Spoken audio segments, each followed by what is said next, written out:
Before the age of digital maps, road trips were an adventure all of their own.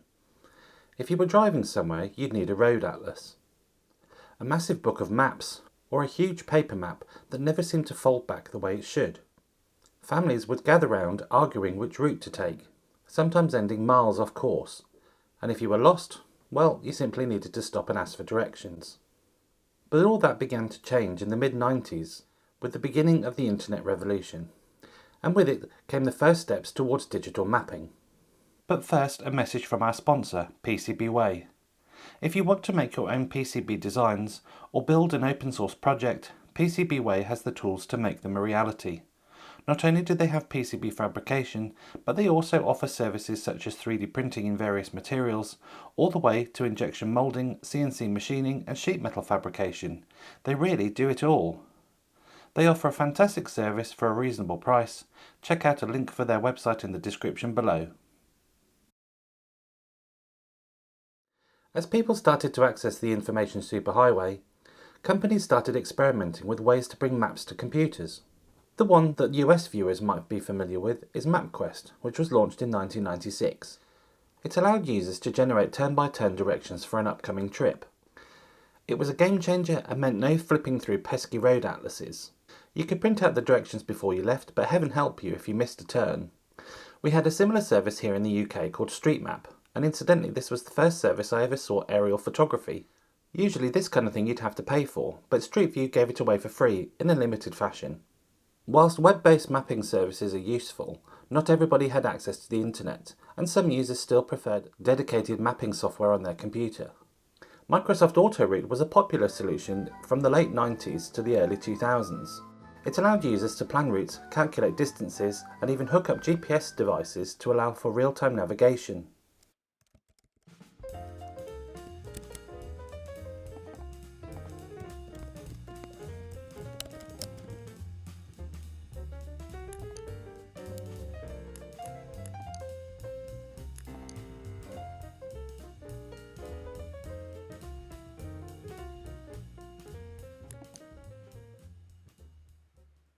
Around the same time, Microsoft Pocket Streets provided a mobile solution for PDAs, offering limited but effective tools for handheld navigation.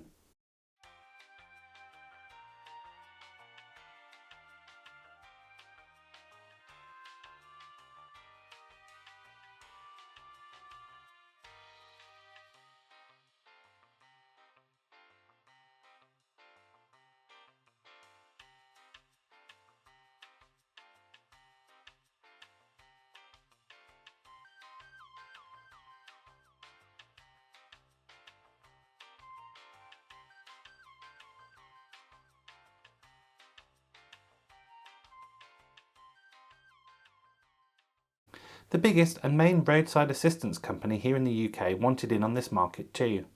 For years they'd been releasing the Road Atlas, but now the Automobile Association, or the AA as we call it, released the AA MileMaster. It was similar to Microsoft's Autoroute and had a very easy to use interface. The zoom level was a little higher, but you can't use it to get to your exact destination. The detail simply isn't there. I'm also led to believe that the AA MileMaster only covers the UK, so if you did want to venture further afield, you'd have to find another solution. By today's standards, it's incredibly vague. I'm not entirely sure how people found it useful, as in this example I'm asking it to go from Birmingham to Stanley, but I can't specify my exact starting location, so I'm going to need to know where I am and how to get to the motorway in the first place before I can even start using the directions. No wonder it was often given out for free on magazine cover CDs. But having to use a computer was clunky. Laptops still cost thousands of pounds, and poor screens of PDAs limited their appeal for mounting in vehicles. So what happened next? Well, the ever-moving forward march of time and technology happened. Companies like TomTom and Garmin became household names, selling relatively cheap and standalone devices that were mounted on dashboards. These devices relied on preloaded maps, which meant if a road changed or a new highway was built, you'd have to pay for a yearly map update. It was a profitable model, but it was also frustrating for users who didn't want to shell out money to stay updated. Even companies like HP jumped on the bandwagon and sold several different iPack travel companions, which were Windows CE PDAs but with built-in GPS and maps from TomTom. However, things were about to change when in 2005 Google announced Google Maps.